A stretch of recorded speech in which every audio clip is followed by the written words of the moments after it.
ನಾನು ನಿಯಮಗಳನ್ನೇಕೆ ಸ್ಮರಣೆಯಲ್ಲಿಟ್ಟುಕೊಳ್ಳಲಿ ಮಿತ್ರ? ಆ ಪಾಂಡವರು ರಾಕ್ಷಸ ಘಟೋತ್ಕಜನ ಸಹಾಯ ಪಡೆದಿದ್ದರು.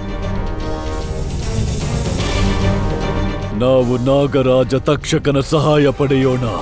ಘಟೋತ್ಕಜ ಭೀಮನ ಪುತ್ರನಾಗಿದ್ದನು.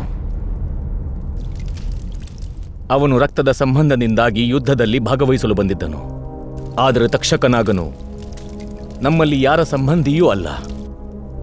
ಅಂಗರಾಜ ಕರ್ಣ ಯಾರು ಶತ್ರುವಾಗಿರುತ್ತಾರೋ ಅವರೊಂದಿಗೆ ಸಂಬಂಧವಿರುತ್ತದೆ.